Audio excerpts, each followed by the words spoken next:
Essa história fascinante começa lá em 1981, em Bogotá, na Colômbia, onde vemos Horacio Gómez Bolaños andando de um lado para o outro, tentando reunir todo o elenco do icônico Chaves para que se preparem antes do previsto. Eles devem apresentar um show ao vivo nas ruas da cidade, e Horacio vai de camarim em camarim, batendo em cada porta. Ele pede a Chiquinha para colocar os óculos, lembra o professor Girafales de não esquecer o chapéu, mas quando chega à porta da Dona Florinda, ela não está muito animada com a mudança de planos. Mesmo assim, ela já está pronta, assim como a Dona Clotilde. Antes que Horacio siga para o próximo camarim, Dona Florinda o chama. Ela pede que ele converse com seu irmão, porque tem notado que Roberto anda meio abatido. Sem dizer muito, Horacio continua e vai até a porta do nhonho. Mas o cara não está nem perto de estar pronto para encarar o público. Por fim, Horacio chega à última porta da lista. A estrela do show, o próprio Chaves. Ele respira fundo antes de entrar. Precisa pedir permissão ao irmão antes de entrar no camarim. Ele fala com energia e um tom esperançoso, dizendo que precisam sair mais cedo do que o planejado. O público já está animado, e isso mistura ansiedade com nervosismo. Mas para Roberto, o nosso protagonista, o clima não é tão alegre assim.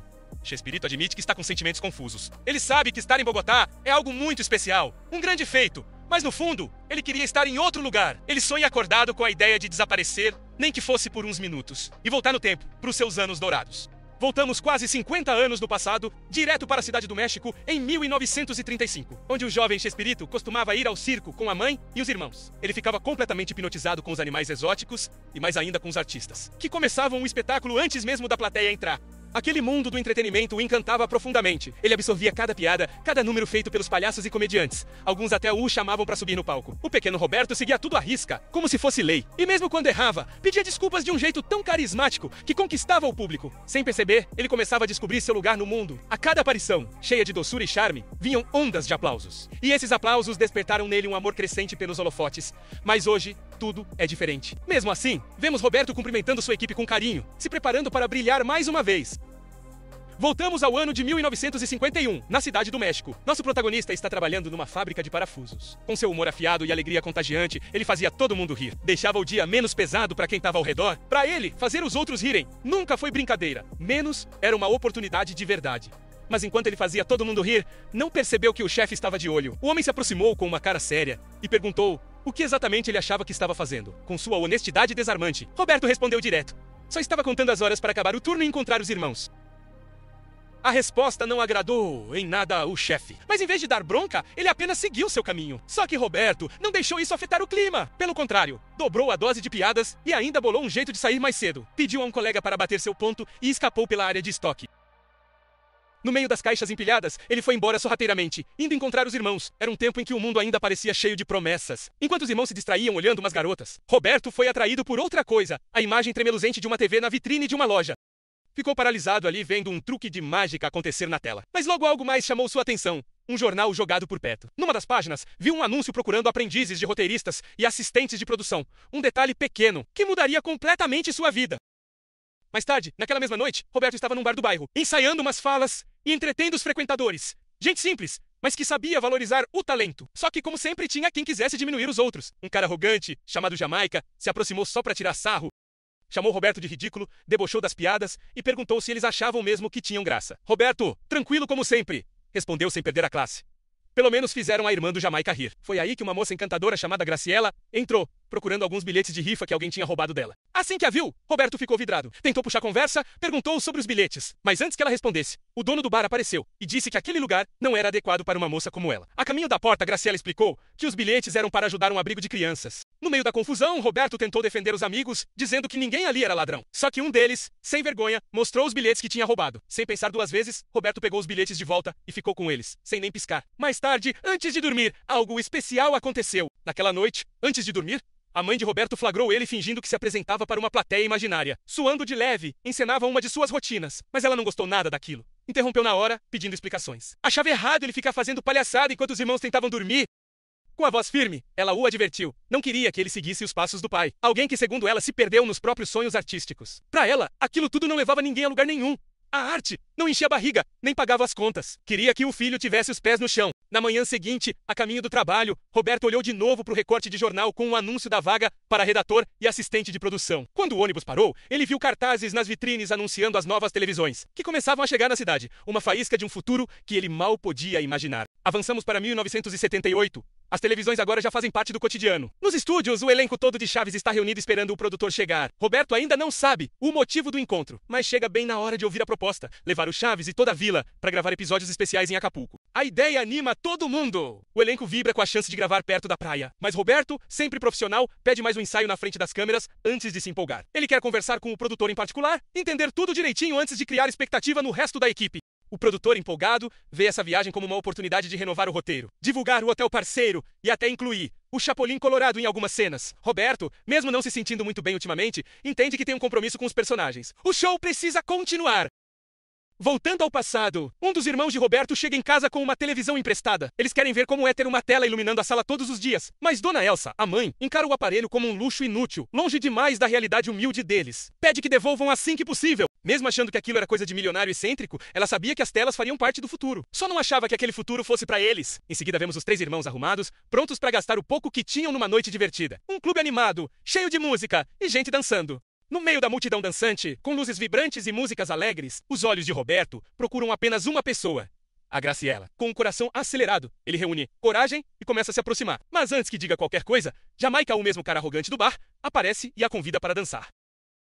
Graciela fica visivelmente desconfortável com Jamaica e Roberto percebe na hora. Sem perder a calma, ele intervém, afasta Jamaica educadamente e, com um sorriso tímido, devolve a ela os bilhetes da rifa. Então, com a voz ainda tremendo de nervoso, a convida para dançar. Ela hesita, mas acaba aceitando.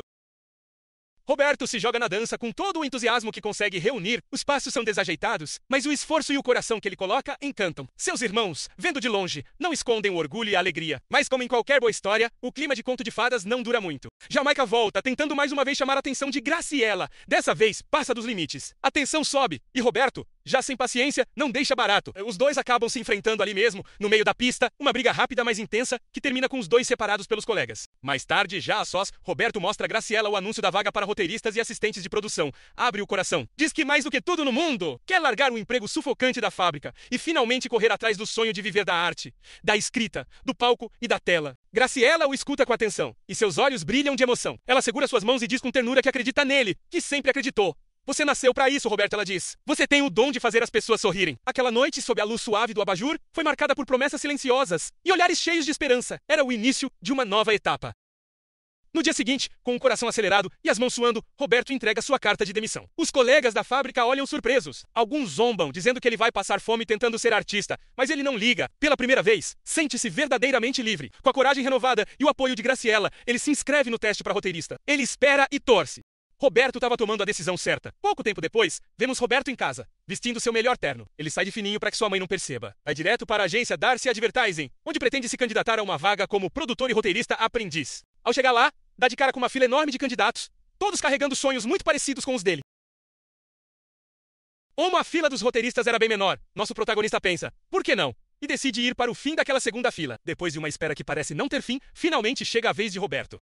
Ele se apresenta ao diretor, que dá uma olhada rápida no currículo. Ao notar que Roberto estudava engenharia, o homem levanta uma sobrancelha, intrigado, e pergunta por que alguém com formação técnica estaria tentando uma vaga como editor. Roberto, sincero, responde direto. É que eu gosto mais de palavras do que de números. Ele entrega um dos seus próprios textos e, ao folhear o material e notar um certo potencial, o entrevistador pergunta se ele sabe usar uma máquina de escrever. Roberto, sem enrolar, admite que não encostava em uma havia pelo menos 2 anos. Mesmo assim, o deixam avançar para o teste final, um desafio de escrita. Ele teria 30 minutos para redigir um pequeno texto. Mas assim que se senta diante da máquina de escrever, a pressão começa a bater. Ele percebe que não tem tempo para ficar tentando lembrar como aquela coisa funciona. Então, empurra a máquina para o lado, pega uma caneta e papel e começa a escrever suas ideias à moda antiga, à mão. Quando o tempo acaba, um funcionário passa recolhendo os textos. E para surpresa e talvez desconforto de Roberto, o tal funcionário era ninguém menos que Jamaica. Sim, o mesmo cara do bar. Assim que vê o rascunho escrito à mão, Jamaica solta uma risada sarcástica antes de entregá-lo ao chefe. O chefe olha e pergunta, quem foi que escreveu aquilo? Mas em vez de ficar bravo ou apontar alguém, ele apenas diz que todas seriam avaliadas com cuidado. E que, em breve, avisariam quem foi selecionado e quem precisaria continuar tentando.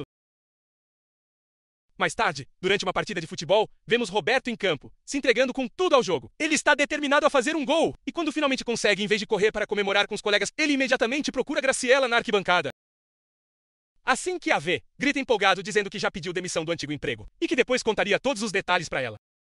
Naquele mesmo dia, de volta a Darcy Advertising, o diretor chama Roberto para uma conversa séria. Ele explica que o verdadeiro objetivo do teste final era avaliar a habilidade dos candidatos, com a máquina de escrever algo essencial para quem quer ser escritor. Ao perceber que Roberto escreveu tudo à mão, começa a desconfiar que ele pode ter mentido na entrevista. Ele diz que é difícil acreditar que alguém possa simplesmente esquecer como usar uma máquina de escrever depois de apenas 2 anos. Mas Roberto, calmo e centrado, esclarece a situação. Tecnicamente, eu não menti. Eu disse a verdade ao afirmar que não usava uma há 2 anos. Só não mencionei se já tinha usado uma antes disso. Essa resposta com um toque de esperteza faz o diretor sorrir. Ele diz a Roberto que deveria aprender a usar a máquina de escrever, porque vê ali um verdadeiro potencial criativo. E assim, finalmente, Roberto recebe as boas-vindas oficiais a Darcy Advertising. A notícia enche nosso protagonista de alegria e empolgação. Ao chegar em casa e contar a novidade, seus irmãos logo o parabenizam pela coragem. Mas sua mãe, Dona Elsa, fica apenas parada, chocada com o que ouve. Claramente abalada, ela pergunta se ele acha que a vida é uma brincadeira. Na visão dela, era impossível acreditar que a arte pudesse dar estabilidade financeira ou garantir o sustento de uma casa. Ela lembra Roberto de que ele tinha um emprego estável, que, embora fosse horrível, pelo menos pagava para ele aparecer e trabalhar. Roberto tenta explicar que, se nunca se arriscasse, jamais descobriria no que realmente era bom. Elsa aproveita para ser direta. Trabalho nenhum é divertido. Se fosse, ninguém precisaria te pagar para fazer. Ela mesma nunca teve grandes oportunidades, mas com seu trabalho simples, conseguiu criar os filhos sozinha. Com um coração pesado, ela diz que o único talento real que Roberto parecia ter era o de ser do contra igualzinho ao pai. Mesmo assim, Roberto responde com calma. Diz que se o pai ainda estivesse vivo, teria orgulho das escolhas que ele estava fazendo. E ainda promete que, um dia, Dona Elsa também sentirá orgulho dele. Voltamos então ao ano de 1932 para conhecer o pai de Roberto Gomes Bolanhos, um pintor autodidata, um homem com um coração repleto de arte e criatividade. Mais tarde, já mais velho, vemos Roberto visitando Graciela no trabalho, e assim que a vê, fica completamente encantado. Sem perder tempo, ele começa a contar animado tudo o que tem conquistado recentemente, inclusive um novo emprego. Ele parecia iluminado por dentro, como um homem apaixonado não só por ela, mas pelo futuro promissor que finalmente começava a tomar forma. Graciela, entendendo exatamente o que ele queria dizer, sem precisar de nenhuma palavra, simplesmente se inclina e o beija. Aquele momento marcou o início oficial do relacionamento deles, um compromisso selado pela esperança de que ele nunca partiria seu coração. No entanto, ao chegarmos no ano de 1978, percebemos que a presença de Maggie, a atriz que interpreta Dona Florinda, começa a deixar Roberto um pouco nervoso e até distraído. Mesmo com dúvidas sobre a ideia de gravar episódios especiais de Chaves em Acapulco, Maggie dizia com confiança que qualquer decisão dele daria certo. A conversa dos dois é interrompida por Horácio, irmão de Roberto. Com um tom sério, Horácio o chama para conversar em particular. E lembra que Maggie estava noiva de Mariano. E que, além disso, Roberto era um homem casado. Mas Roberto sabia muito bem onde estava emocionalmente. E deixou claro que amava profundamente sua esposa, Graciela, e seus 6 filhos. Foi quando Horácio disse em tom sério: "Não brinque com o destino, nem com os corações de quem confia em você." Em seguida, somos levados a um dos dias mais especiais da vida de Roberto. Seu casamento, lá em 1956, a felicidade de Roberto e Graciela naquele dia era contagiante. Com o passar do tempo, eles tiveram o primeiro filho, e Roberto foi se ajustando aos poucos à nova vida como escritor profissional. Apesar de frequentemente se perder em seus próprios devaneios, sentado diante da máquina de escrever, havia sempre alguém para trazê-lo de volta à realidade, o Jamaica. Mas naquele dia em especial, Jamaica não apareceu para incomodá-lo. Em vez disso, seus chefes o convocaram para uma reunião na sala da diretoria, pegando de surpresa e também despertando sua curiosidade. Logo ficou claro, Jamaica ainda estava tentando humilhá-lo. Chamou Roberto ali apenas para servir café para todos. Enquanto servia, Roberto não pôde evitar prestar atenção à conversa. Os executivos estavam quebrando a cabeça tentando criar um bom slogan para vender produtos automotivos. Ninguém pediu sua opinião, mas confiando em seu instinto, Roberto pegou um marcador e escreveu um slogan com ritmo e impacto, algo pensado para grudar na cabeça das pessoas. Assim que leram, os executivos ficaram impressionados. Aprovaram a ideia dele na hora, sem hesitar. Tava claro para todos ali que aquele cara tinha talento de verdade. E Jamaica? Bem, acabou saindo com a cara no chão depois de tentar ridicularizar Roberto. E foi assim, com paciência e persistência, que Chespirito começou a construir uma reputação firme no mundo profissional. Com o tempo, mais e mais pessoas começaram a perceber o talento dele, especialmente aqueles que sabiam reconhecer e valorizar uma mente criativa de verdade. Ele construiu relações sólidas com figuras influentes da época, incluindo a lendária dupla cômica Viruta e Capulina. Chegaram até a usar algumas ideias sugeridas por Chespirito. Foi justamente assistindo a uma cena hilária, daquelas clássicas de torta na cara, que Roberto teve um estalo. Entre risadas espontâneas, ele percebeu que esse tipo de comédia simples e eficaz precisava estar na televisão. E apenas um ano depois, ele transformou esse pressentimento em realidade. Nosso protagonista decidiu dar tudo de si. Queria levar os frutos da sua imaginação direto para as salas das famílias. Naquela época, as televisões estavam começando a se tornar comuns em milhares de lares. E os programas criados por ele uniam as pessoas, promoviam risos e emoções em família. Até Dona Elsa, ao ver o trabalho do filho ganhando vida na tela, acabou reconhecendo que ele não estava errado em ter deixado aquele emprego miserável na fábrica para trás. O amor e carinho que ele sentia por Graciela jamais enfraqueceram, mas vínculos assim exigem cuidado constante. Roberto convidou Graciela para acompanhá-lo até Acapulco, onde gravariam os episódios especiais do programa. Acreditava de coração que aquela viagem poderia ser uma nova chance para os dois, como uma segunda lua de mel. Dessa vez, é claro, com 6 filhos e toda a equipe de produção. Depois de pensar um pouco, Graciela aceitou o convite. Logo vemos toda a família chegando no aeroporto. Um a um, os outros membros do elenco vão aparecendo prontos para embarcar. Para Roberto, essa viagem já não parecia mais um sonho distante. Roberto se torna uma figura querida em toda a América Latina, levando humor para milhões com personagens como Chaves e Chapolin. Seu sucesso cresce, mas os desafios pessoais também. A relação com Graciela se desgasta e, apesar do amor pelos filhos, o casamento chega ao fim. Após a separação, ele assume seu novo amor por Florinda Meza, com quem passa a dividir a vida e a carreira. Mesmo com conflitos nos bastidores, como a saída de Carlos Villagrán Kiko e Rubem Aguirre Professor Girafales, Roberto segue criando com muita dedicação. Ao longo dos anos, enfrenta críticas e problemas de saúde, mas nunca perde a humildade nem o carinho pelos fãs. Aposentado da TV, dedica-se à escrita, refletindo sobre a vida, a fama e o riso, sempre mantendo seu espírito leve e bem-humorado. Quando falece em 2014, o mundo inteiro se despede com carinho e gratidão. Sua obra permanece viva, encantando gerações. O humor inocente que ele criou virou legado eterno, fazendo de Roberto Gomes Bolanhos um verdadeiro gênio do riso.